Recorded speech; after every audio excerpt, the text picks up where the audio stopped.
নমস্কার, আমি তোমাদের Chiranjit sir, target 100 government jobs YouTube চ্যানেলে তোমাদের সকলকে স্বাগত জানাই। আমার প্রত্যেকজন স্টুডেন্ট তৈরি হয়ে যা। আমি আজকে গুরুত্বপূর্ণ কথা বলতে চলেছি। আমার শুধুমাত্র যারা আমার চ্যানেল দেখছিস, আজকে এই মুহূর্তে ভিডিওটা দেখছিস, আমি এইটুকু বলবো যে তোদের কিন্তু তোদের লাইফ তৈরি করার কাউন্টডাউন কিন্তু শুরু হয়ে গেছে। তোরা কিন্তু এটা জানিসই না যে তোদের দিকে অ্যাকচুয়ালি করতে হবে কি না। কি তোরা কি জানিস যে তোদের নতুন সিলেবাস চলে এসেছে? তোরা কি জানিস যে তোদের এক্সাম প্যাটার্ন সমস্ত কিছু চেঞ্জ, এবং তার সাথে আজকে 2024 সালে আরো কি কি ভ্যাকান্সি আসতে চলেছে তার সম্পূর্ণ মাত্রায় আমি কিন্তু তোদের আজকে বলে দেবো। কিন্তু তার আগে ছোট্ট কিছু গুরুত্বপূর্ণ কথা আমি তোমাদের উদ্দেশ্যে বলবো, যেগুলো আমার খুব অন্তর মনের কথা। আমাকে একটা কথা বলো তো, আজকে যে চিরঞ্জিত স্যার লাগাতার 5টা বছর ধরে তোমাদের সাথে আছে, জীবনে আমি আজ পর্যন্ত আমার স্টুডেন্টদেরকে কি কি দিয়ে গেছি। আজকে 5টা বছর ধরে যারা আজকে পুরনো ভিডিও সাবস্ক্রাইবার আছো এবং যারা আজ পর্যন্ত আমাকে পেয়েছো, তাদের সঠিক কাজে তারা খুব ভালো করে জানো। চিরঞ্জিত স্যারের ব্যাকগ্রাউন্ড সম্বন্ধে একবার খোঁজ নিয়ে কাউকে জিজ্ঞাসা করো যে চিরঞ্জিত স্যার কাছ থেকে আজ পর্যন্ত কি কি হেল্প আমার ছাত্রছাত্রীরা পেয়েছে। আমি দেখো আজকে অনেকজন বলে যে টিচার হিসাবে আপনি আপডেট দেন, কিন্তু একটা কথা তোমাদেরকে আমি বারবার করে বলি যে আপডেট দেওয়া কি এতটাই অন্যায়? আজকে যদি কোনো অফিসিয়াল নোটিফিকেশন বেরোয়, আজকে কোনো অফিসিয়াল নোটিফিকেশন বেরোনোর পরে আজকে 5 দিন পরে তোমাদের 6 দিন, যেমন কলকাতা পুলিশের মাঠের কথা বলছি, তোমাদের যেদিন অফিসিয়াল নোটিফিকেশন বেরোলো তার 7 দিন পরে মাঠ হলো। আচ্ছা, আমি তোমাদেরকে এই প্রশ্নটা আমি প্রত্যেকটা স্টুডেন্ট আসলে আমি করতে পারি না, কারণ আমার ছোট ছোট ভাই বোন তো প্রত্যেকজনকে আমার তুতুগাড়ি বলতে মন হয়, তো আমি তুতুগাড়ি বলছি। আর বাকি যাদের কিছু মনে লাগছে আমার ক্ষমা প্রার্থী, ঠিক আছে? কিন্তু আজকে না বললে নয়। আজকে এই যে ভ্যাকান্সির খবরগুলো জেনে আমি যদি বলেও দিই তোমাদের সব ভ্যাকান্সির কথা, আজকে সবকিছু যদি তোদের দিকে বলেও দিই, আচ্ছা কি লাভ বলতে পারিস? আমাকে একটা কথার উত্তর দিতে পারিস যে আজকে লাভটা কি? তোরা তো সেই ভ্যাকান্সির কথা শুনছিস, তারপর গিয়ে বিভিন্ন জায়গাতে গিয়ে আনন্দ করছিস, ফুর্তি করছিস, আনন্দ করছিস, বন্ধু বান্ধব করে ঘুরে বেড়াচ্ছিস। একবারও কি এটা জানিস যে তোদের কাউন্টডাউন শুরু হয়ে গেছে? একবারও কি এটা জানিস যে তোদের জীবন যুদ্ধ শুরু হয়ে গেছে? একবারও কি এটা জানিস যে তোদের মা বাবার সম্মান বাঁচানোর লড়াই কিন্তু তোদের শুরু হয়ে গেছে? কিন্তু তোরা কিন্তু কন্টিনিউ এটা জানিস না। একটা জিনিস জেনে রাখিস বাবা, আমি হাত জোর করে বলি, চিরঞ্জিত স্যার না তোদের খারাপ চাই না, তোদের দিকে আমি এইটুকুই বলতে চাই যে আজকে এত কিছু আমি নোটিফিকেশন দেওয়ার চেষ্টা করি, তার একটাই যে তোরা যেন সময়ের প্রিপারেশনটা নে। বুঝতে পারলি? সময়ের প্রিপারেশনটা নে, আর কিছু চাই না বাবা। জীবনে কিছু আশা করি না, বিশ্বাস কর। আজকে 12 বছরের ক্যারিয়ারে কখনো কেউ বলতে পারবে না যে চিরঞ্জিত স্যার আজকে দুটো হাত দিয়ে না প্রচুর স্টুডেন্টকে চাকরি পাইয়েছে, প্রচুর স্টুডেন্ট। আজকে আমার ক্যারিয়ার একদিনের নয় রে বাবা, 12টা বছরের ক্যারিয়ার রয়েছে আমার। অফলাইন অনলাইন কম বেশি তো তোরা দেখিস যে অফলাইনে কত স্টুডেন্ট পড়াশোনা করে, অনলাইনে কত স্টুডেন্ট পড়াশোনা করে। কিন্তু এইটুকু তোদের বলি, এত কিছুর মধ্যেও আমি তোদের দিকে এত কিছু জানিয়ে দিই, তার একটাই কারণ, ঠিক আছে? 2 টাকা 5 টাকা আজকে অনেকজনের কারো ভাবনা চিন্তা হতে পারে যে ডলার কামানোর জন্য এসেছি, এটা একদম ভুল কথা।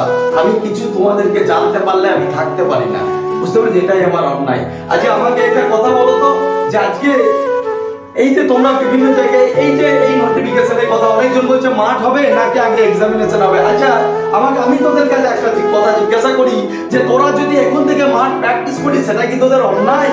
আমাকে এইটুকু বল যে আজকে চাকরি পেতে গেলে তোকে কি মাঠ করতে হবে না?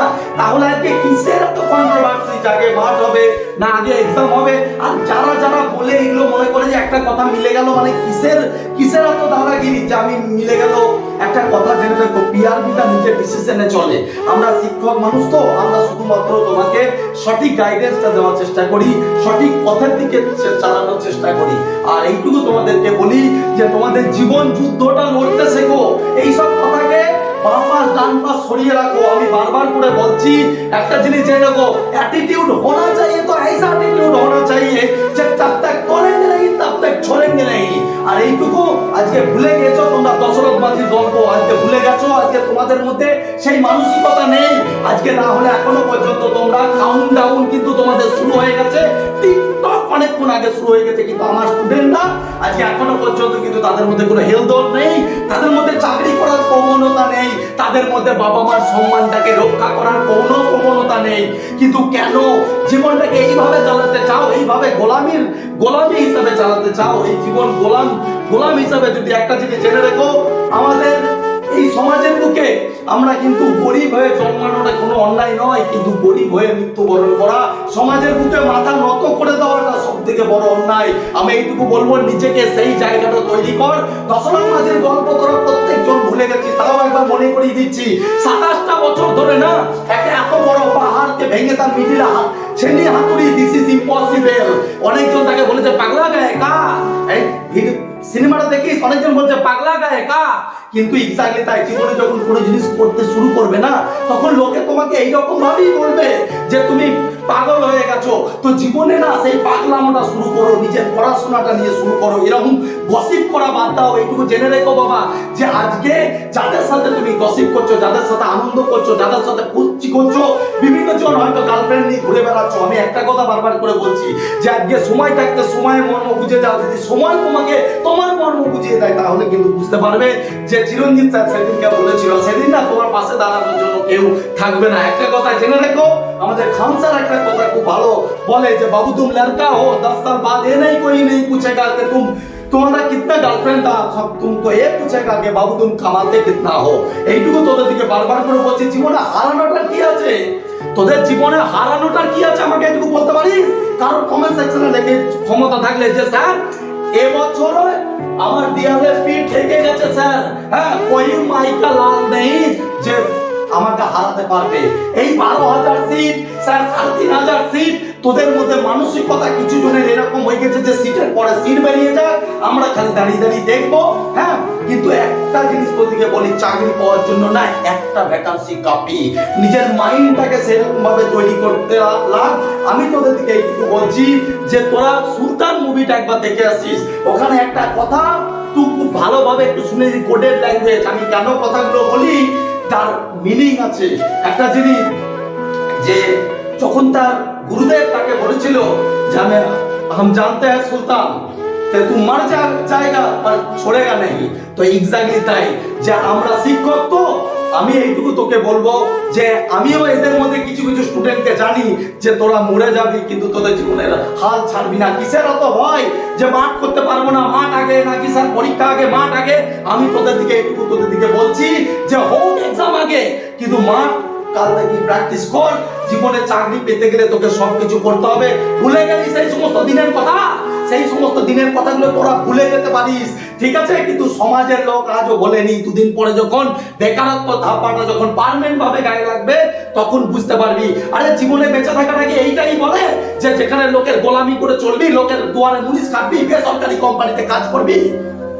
জীবনের সময় থাকতে সঠিক মূল্য বুঝে কাজ করার চেষ্টা কর। বুঝতে পেরেছি? কারো আন্ডারটেকিং এ গোলামি নয়, নিজের মনোসত্তা থেকে বাঁচা। এতটা উচ্চ শিক্ষিত হয়েছিস, সেই জায়গাটা নিজের 100% দেওয়ার চেষ্টা কর, যে সেই জায়গাটা লোকের গোলামি, লোকের আন্ডারটেকিং এ কাজ না করে স্বাধীন সত্তায় নিজের পুলিশের চাকরি করে নিজেকে বাঁচিয়ে রাখবো। আর এইটুকু তোদের দিকে বলবো যে চিরঞ্জিত স্যারকে যদি তোর মনে হয় যে তোর মনের পথে প্রতীক চিরঞ্জিত স্যার, আমি তোকে বলছি যে আমি অলওয়েজ তোর পাশে থাকবো। বুঝতে পেরেছিস? আজকে আমি স্টুডেন্টদের পাশে আজকে থেকে নেই রে বাবা, আজকে এই দুটো হাত দিয়ে প্রচুর চাকরি করিয়েছি জীবনে সবকিছু। সেই জন্য বলছি যে জীবনের 100% দে। কি আছে জীবনে? তোদের জীবনে হারানোর কিছু নেই রে বাবা, জীবনে পাওয়ার অনেক কিছু আছে। তো জীবনে পাওয়ার জন্য সবকিছু কর, নিজের বাবা মার সম্মান রক্ষা করার জন্য কর, নিজের ইজ্জতের সম্মান রক্ষা করার জন্য কর, নিজের মাথাটা সমাজের বুকে দাঁড় করানোর জন্য কর। একবার ভেবে দেখেছিস কখনো ফাঁকা আকাশের নিচে গিয়ে একবার ভেবে দেখবি যে যদি সত্যি সত্যি রিক্রুটমেন্টটা যদি চলে যায়, সত্যি সত্যি যদি নিজের যদি পড়াশোনা থেকে আজকে যারা ডিস্ট্রাক্টেড হচ্ছিস, যে আজ পড়বো কাল পড়বো, যদি সত্যি সত্যি যদি একটা ভ্যাকান্সি চলে যায়, আজকে যদি আমি চাকরিটা না পাই, আমার মা বাবাকে কে দেখবে? একবার তোদেরকে এই কথা মনে হচ্ছে না? একবার জওয়ান মুভিটা দেখিস যে আমাদের মা বাবারা কিরকম ধরনের হয়। সমাজ মা বাবাকে ধরে লোকের সামনে কি করছে, নিজের প্যান্ট জামা খুলে নিচ্ছে। একটা কৃষক পরিবার সামান্য কিছু লোনের জন্য, আমাদের সবাই গরিব পরিবারের মানুষ আমরা, তাই এটা সম্বন্ধে আমি খুব ভালো রিলেট করতে পেরেছি, বুঝলি? ওই জন্য বলছি। কিন্তু তারপরেও বাবা মারা কেমন হয় দেখ, চোখের সামনে নিজের মেয়ে ভালো পরীক্ষা দিতে যাবে বলে শত কষ্ট বুকের মধ্যে রেখে দিয়েও সে তাকে কি করলো, তার স্ত্রীর শাড়িটা পরে নিয়ে বলছে যে যা পরীক্ষা দিতে যা, দোষটা আমারই ছিল মা, কিন্তু বেরিয়ে এসে নিজের কষ্ট সহ্য করতে পারেনি। হ্যাঁ, স্ববিরতি নিজেকে গলায় ধরে দিয়ে ঝুলিয়ে দিয়েছিল। তো তোদিকে একটু বলছি, তোদের মা বাবারা না এইরকম ধরনের হয়, আমাদের মা বাবারা না এইরকম ধরনের হয়। আজকে হয়তো অনেকজনের কাছে কথাগুলো খারাপ হতে পারে, কিন্তু নিজের মা বাবার প্রতি না নিজের কর্তব্যটুকু করার চেষ্টা করিস। আজকে শত কষ্ট বুকে নিয়ে না তোকে মানুষ করছে, শত কষ্ট বুকে নিয়ে মানুষ করছে, কিন্তু একবারও তোদের এটা মনে হয় না যে সেই মানুষগুলোর কথা ভাবি। আজকাল তোদের কাছে মা বাবা থেকে নিজের গার্লফ্রেন্ডের মূল্য বেশি হয়ে গেছে। আজকে মা যদি একবার বলে যে দোকানে যাও, সেখানে যাবি না, মা আমার কাজ আছে, কিন্তু এখন গার্লফ্রেন্ড ডাকুক সেখানে চলে যাবি। তো আজকে আমি তোদের দিকে একটু বলতে চাইছি যে আজকে মা বাবাদের কথা কি একবারও মনে হয় না? একবারও তোর বাবা কখনো এটা দেখেছিস যে তোর বাবা কখনো নিজের কাজ ছেড়ে দিয়ে একবারও বলেছে যে বাবু তুই আমার কাজটা যা, আমি আজকে বাড়িতে থাকবো?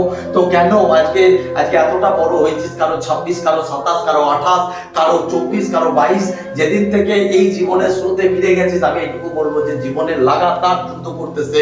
একটা জিনিস জেনে রাখিস, যোদ্ধা তাকেই বলবো যে সে শুধুমাত্র গ্রাউন্ডে যুদ্ধ করে সেটা নয়, যুদ্ধ তাকেই বলবো যে জীবনের শেষ প্রান্ত দিয়ে লড়ে এবং জীবনকে পাল্টায়। বোঝা গেল? সুলতানের কথাগুলো একটু ভালো করে শুনে নিও। আমি প্রত্যেকজনকে একটা কথা বলবো যে it's not a movie, it's a real part in your life. তো লাইফে আমিও সেটা মনে করি যে যুদ্ধ বা সংগ্রাম তাকে বলে না যেটা শুধুমাত্র গ্রাউন্ড ফিল্ডে হয়। সংগ্রাম তাকেই বলে যেটার সাথে তুমি নিজের সাথে নিজে লড়ো। আর সেই লড়াতে বাজিমাত তাকেই বলবে যেদিন তুমি তোমার নিজের জীবনের নিজের পরিস্থিতিকে পাল্টে দেবে, সেদিন জানবা যে ইউ উইল বি অনার। তো এইটুকু তোমাদেরকে বলবো, নিজের কিংডমে রাজা হওয়া শেখো। এইটুকু নয় রে বাবা যে আজকে দুটো টিউশনি পড়াচ্ছিস, আজকে কোনো জায়গায় কাজ করছিস, এটা কিন্তু কোনো পারমানেন্ট সলিউশন না।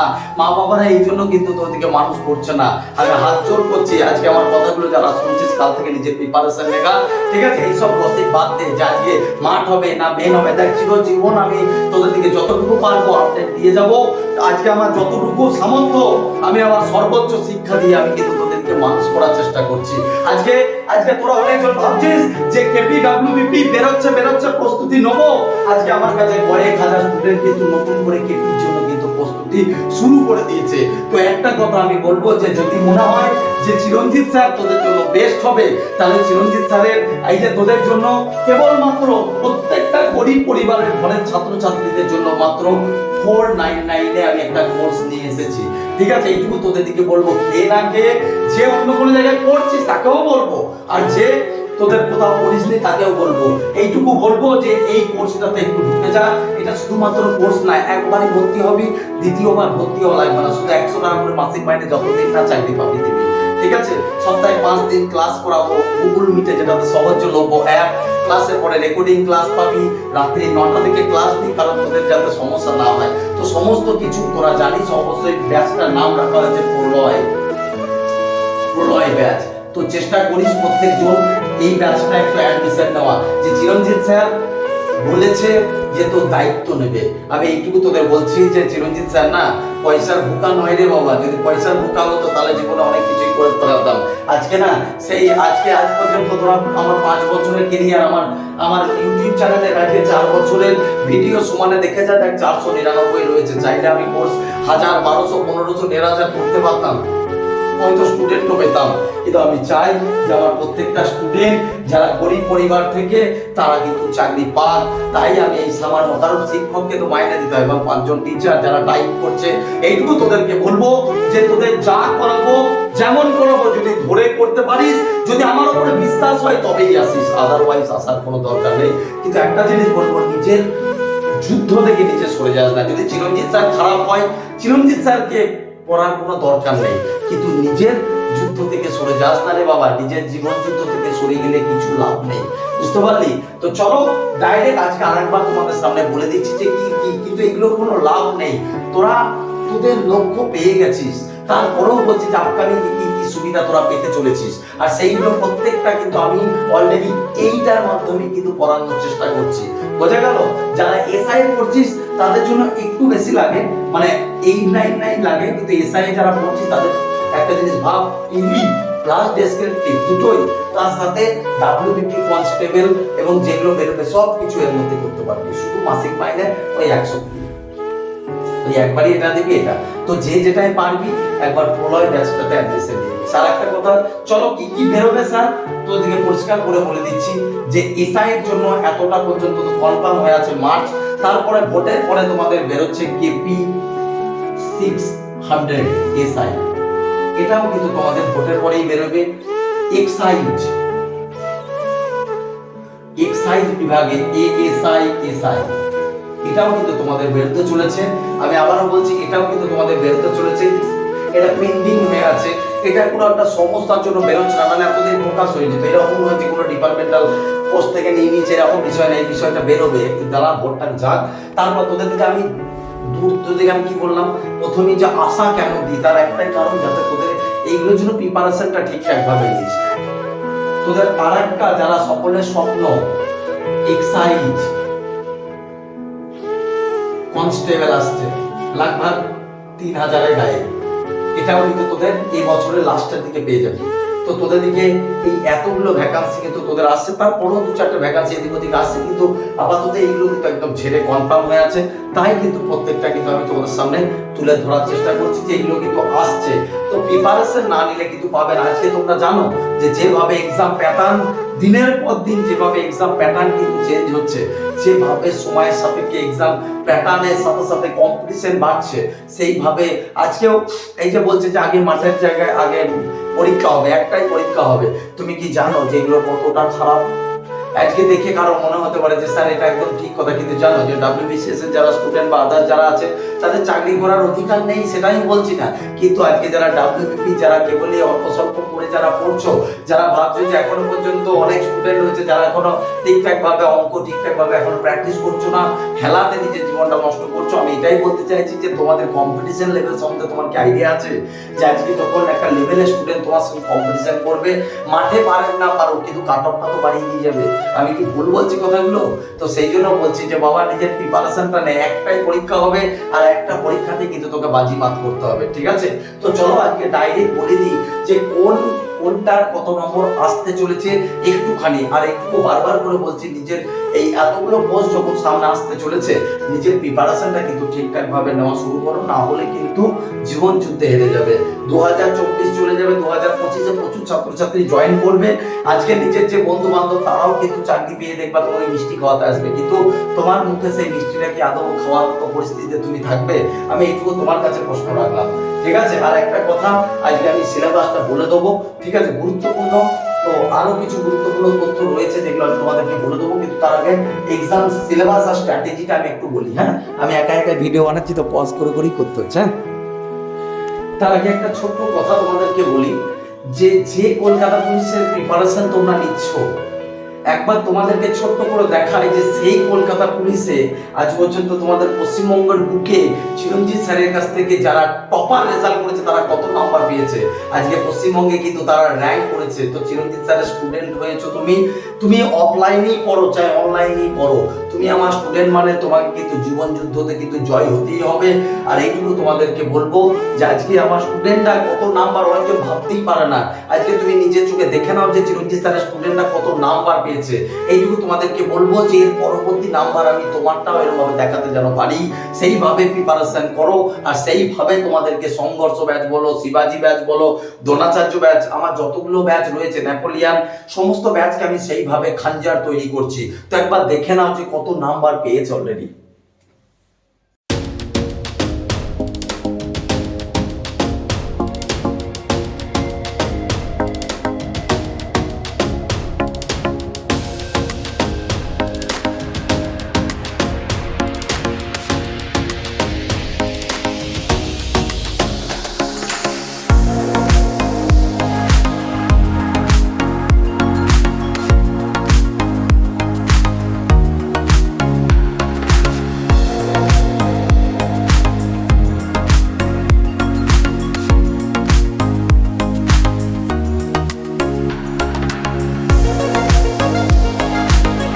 তোমাদের এই হচ্ছে কলকাতা পুলিশের মোটামুটি সিলেবাস।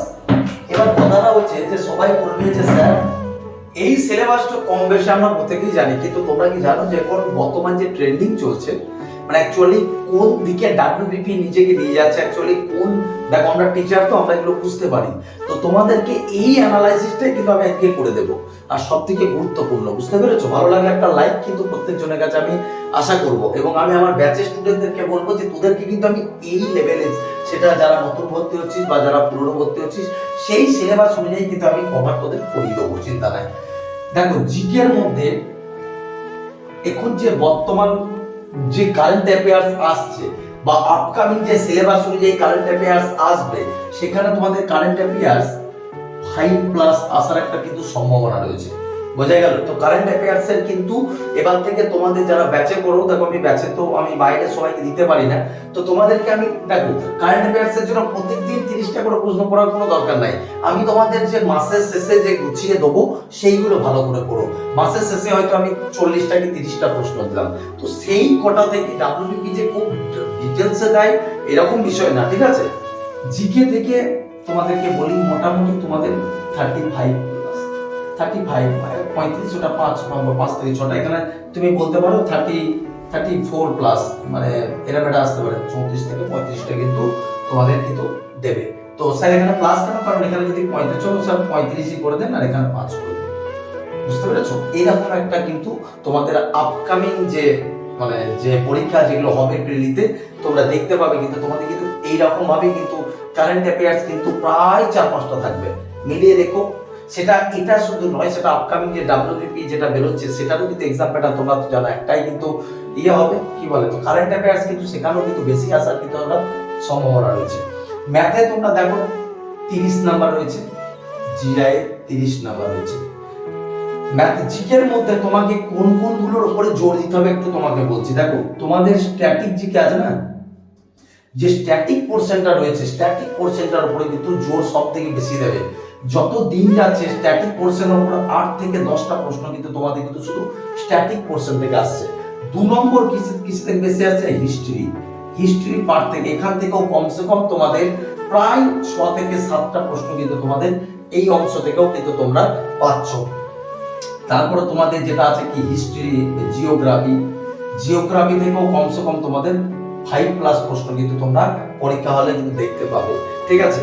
তো দেখো কোনোটাই আমাদের ফেলার নয়, কিন্তু তোমাদেরকে একটা জিনিস বলবো যে তোমরা কিন্তু সেই লেভেলের পড়াশোনাটা করো যে এখন থেকে একটা সিলেবাস, দেখো কলকাতা পুলিশের সিলেবাস আর ডাব্লিউপি সিলেবাস কিন্তু পার্থক্য নেই, কিন্তু না এক্সাম প্যাটার্ন বা নাম্বারের পার্থক্য রয়েছে, বুঝলে? তো সেই জন্য তোমাদেরকে বলছি যে এইভাবে তোমাদের সংবিধান কনস্টিটিউশন থেকে কমসে কম তোমাদের 4টে প্লাস প্রশ্ন তোমরা কিন্তু দেখতে পাবে, ঠিক আছে? তারপরে আমাদের যেটা এতদিন ধরে কিন্তু আমাদের ইয়ে থেকে প্রশ্ন দিত না, কোনো অর্থনীতি থেকে কিন্তু প্রশ্ন, কিন্তু ইকোনমি থেকে কিন্তু প্রশ্ন কিন্তু আমরা পেতাম না, কিন্তু এখন ইকোনমি থেকে কিন্তু যে নতুন প্যাটার্ন অনুযায়ী ইকোনমি থেকে প্রশ্ন কিন্তু, স্যার ইকোনমি থেকে প্রশ্ন কি রকম ধরনের? দেখো ইকোনমির মধ্যে তোমার অর্থনীতির মধ্যে পঞ্চবার্ষিকী পরিকল্পনাটা রাখতে পারো। তারপরে স্যার কি রকম ধরনের ওই যে তোমাদের মুদ্রা, 1 টাকার মুদ্রার মধ্যে কার আছে, তো এই ধরনের যে প্রশ্ন, রেপো রেট, এই সমস্ত প্রশ্নগুলো কিন্তু তোমাদের এই ইকোনমির মধ্যে রয়েছে, ঠিক আছে? তো এখান থেকেও +3+। দেখো আমি তোমাদেরকে বলবো যে আমাদের যেটা আলটিমেট গাইড বুকটা রয়েছে তার মধ্যেও কিন্তু একটা প্যাটার্ন কিন্তু আমরা এর আগের সিলেবাস অনুযায়ী দিয়েছি, কিন্তু ওই বইটা যাদের কাছে আছে তারা তো পড়ুই, প্লাস এটার একটা দ্বিতীয় ভার্সন আমরা খুব তাড়াতাড়ি আনছি, তো সেই বইটা 1 কপি করে প্রত্যেকজন কিন্তু নিয়ে রাখবে, ঠিক আছে? এটা নয় যে আমি বইয়ের এক দিয়ে বেড়াচ্ছি, এরকম না, নীতি হলে নেবে, না বলে তোমার কাছে যে বই আছে সেই বই থেকেই করো, কিন্তু এইভাবে তোমাদের মোটামুটি 6টা কিন্তু তোমাদের আসবে, ঠিক আছে? তারপরে বাকি পোরশনটা কি আছে? বাকি পোরশন আছে সায়েন্স থেকে। স্যার সায়েন্স পোরশন থেকে ডাব্লিউবিপি তে আগে কিন্তু সায়েন্সের কোনো প্রশ্ন দিত না, কিন্তু যত দিন যাচ্ছে সায়েন্স থেকে কিন্তু প্রশ্ন ভালো নাম্বার আসছে। সায়েন্স থেকে প্রায় তুমি 5 থেকে প্রায় 6টা প্রশ্ন কিন্তু তোমরা সায়েন্স থেকে কিন্তু দেখতে পাবে, ঠিক আছে? তো এইভাবে তোমরা নাম্বার প্যাটার্নটা সাজাও। এখন যত ম্যাথের মধ্যে আমরা দেখতে পাচ্ছি যে সব থেকে বেশি কিন্তু পরীক্ষায় দিচ্ছে 1 নম্বর হচ্ছে টাইম অ্যান্ড ওয়ার্ক। যারা ব্যাচের স্টুডেন্ট অত চিন্তা নাই, তোদের আমি তো সেই লেভেলের করাবো, তোদের তো আমি করাচ্ছি, তোদের ম্যাথ, জিআই, জিকে এইসব নিয়ে কিছু চিন্তা নেই, ঠিক আছে? তো এইটুকু তোদের দিকে বলবো যে আমি যে সিলেকশনের কথা ভাবছি আজকে কলকাতা পুলিশ ডাব্লিউবিপির মধ্যে আমার কাছ থেকে সেই সিলেকশনের যে আমি একটা যে টার্গেট নিয়ে চলছি, সেই টার্গেটের মধ্যে কিন্তু যেন তোর নামটা আমি তো রাখতে পারি, তো সেইভাবে পড়াশোনা কর। 2 নম্বর আমি সব থেকে বেশি, আমি যেগুলো বেশি নাম্বার দেখতে পাচ্ছি সেগুলো প্রায় 3টে প্লাস প্রশ্ন কিন্তু টাইম অ্যান্ড ওয়ার্ক থেকে কিন্তু এখন যত নতুন প্যাটার্ন অনুযায়ী কিন্তু তুলছে। 2 নম্বর কি সব থেকে বেশি আছে সিম্পল অ্যান্ড কম্পাউন্ড। সিম্পল এবং কম্পাউন্ড ইন্টারেস্ট থেকে প্রায় একটা পরীক্ষা দিয়ে আগে যে জাস্ট যে পরীক্ষাটা হলো প্রায় 4টে প্লাস প্রশ্ন কিন্তু তুলছে। তো এইভাবে কিন্তু তোমাদের কিন্তু মেন সেন্টার রাখতে হবে। তোমাদের time and work, simple compound, time and distance, profit loss, শতকরা, এইভাবে সবই করতে হবে বা রেফারেন্স দিতে হবে। এই জিআই এর মধ্যে তোমাদের কিছু কিছু জায়গা কিন্তু সিমেট্রিক্যাল যে চিত্রগুলো আছে, মিসিং ক্যারেক্টার, সিলোজিজম, তো এই জায়গাগুলো কিন্তু নতুন করে কিন্তু তোমাদের এর মধ্যে কিন্তু অ্যাড হচ্ছে। তো চেষ্টা করছি আমরা সেইগুলো আমরা ব্যাচের মধ্যে তোমাদের যে নতুন প্যাটার্ন অনুযায়ী আমাদের যে রাজশিক্ষক স্যার ক্লাস করাচ্ছে সেটা কিন্তু তোমাদের এই অনুযায়ী কিন্তু হচ্ছে। কারেন্ট অ্যাফেয়ার্স আমি যে 30টা করে দেবো, 30 থেকে 40টা প্রশ্ন আমি মাসের শেষে বা 15 দিন অন্তর অন্তর তোমাদের দেবো, সেইগুলো ধরে করো। আশা করি কারেন্ট অ্যাফেয়ার্স নিয়ে ভাবতে হবে না। তো তোমাদেরকে একটা রাফ আইডিয়া দিলাম। তো প্রত্যেকটা চ্যাপ্টার অনুযায়ী দেখো স্যার কেপি ক্র্যাক করার বেস্ট উপায় কি। দেখো যারা ব্যাচে পড়ছো বা যারা প্রলয় ব্যাচে অ্যাডমিশন নেওয়া তারা নিয়ে নাও। আমি একটা কথা বারবার করে বলছি যে এই ব্যাচটা কিন্তু শুধুমাত্র কোনো ব্যাচ নয়, এটা শুধুমাত্র সেই ব্যাচ যেখান থেকে তুমি ডাব্লিউবিপি কিন্তু আরামসে কভার করে যাবে। এবং তোমাদেরকে দেখো আজকে মানুষ আর্মির জন্য কেন ছোটে, যারা আর্মির জন্য ছোটে তারা কিন্তু বেঙ্গল কভার করে। তার একটা কারণ কি জানো, কারণ তার ছোটার লেভেলটা সেই লেভেলে থাকে। তা সেরকম ভাবে আমি কিন্তু, তোমরা হয়তো জানো না, সংঘর্ষ ব্যাচ বলো বা আদার্স যে সমস্ত ব্যাচগুলো আমাদের রয়েছে, আমি কখনো রাত্রি 1টা 1:30টাতেও ক্লাস নিই। এটা নয় যে আমি তাদের দিকে টাইমে ক্লাস দিই না, টাইমেও নিই, কিন্তু আমি তাদের দিকে তাদের ধৈর্য পরীক্ষা করতে চাই যে অ্যাকচুয়ালি তাদের মধ্যে কতটা ধৈর্য রয়েছে। তো সেই জন্য কিন্তু বারবার করে বলছি যে এই কারণে যে যাতে তাদের দিকে আমি 45-এ গ্রাউন্ড যদি তারা করতে পারে আরামসে 6.5 মিনিটে যে কোনো পরিস্থিতিতে গ্রাউন্ড কিন্তু তারা করবে। আমি এটা মনে করি যেমন সেরকম ভাবে আমি এদের দিকে যেভাবে আমি তৈরি করব, এক একজনকে খাঞ্জার প্রস্তুত করবো। এটা আমি তোমাকে বলছি যে আপকামিং ডাব্লিউবিপি কেপিতে যদি 70+ কাট অফ যায় তার মধ্যে যেন তোমার নামটা যেন থাকে, প্রিলি হোক সেটা মেন হোক। ঠিক আছে, আমি তোমাকে এইটুকুই বলবো যে প্রস্তুতি কিন্তু নিজের চরম মাত্রায় শুরু করে দাও। আর যদি মনে করো যে চিরঞ্জিত স্যারের কাছে পড়বো তো চিরঞ্জিত স্যারের সাথে শুরু করো। ঠিক আছে, তো যাই করো স্ক্রিনে দেওয়া নম্বরে যোগাযোগ করো। আর যদি মনে করো যে স্যার আমি নিজে করবো তাহলে নিজে করো, কিন্তু নিজে করো না, কারণ কম্পিটিশন লেভেল যেরকম নিজে করা কিন্তু খুব চাপের আছে। তো যাই হোক, আশা করি যে কথাগুলো বললাম আশা করি মনে থাকবে। জীবন যুদ্ধ শুরু, মা বাবাকে কিন্তু নিরাশা করো না, এইটুকুই তোমাদের কাছে আশা রাখবো। আর আজকের পর থেকে লোকের সমালোচনা করো বা নিজের সমালোচনা করা বা বিভিন্ন জায়গায় মস্তি আনন্দ বন্ধু বান্ধবের সঙ্গে কোনো গার্লফ্রেন্ডের সাথে ঘুরতে যাওয়া এসবগুলো বন্ধ রাখো, পুরো নিজের ক্যারিয়ারের প্রতি ফোকাস দাও। ঠিক আছে, এটা তোমাকে এইটুকু বলবো যে যদি আজকে আমার কথা শুনে, যদি আজকে আমার কথাগুলো যদি একটুখানি মনোযোগ সহকারে শোনো, আগামী দিন তুমি অনেক বড় জায়গায় যাবে। এটা আমার দেওয়া কথা। জয় হিন্দ, বন্দে মাতরম, জয় মা কালী।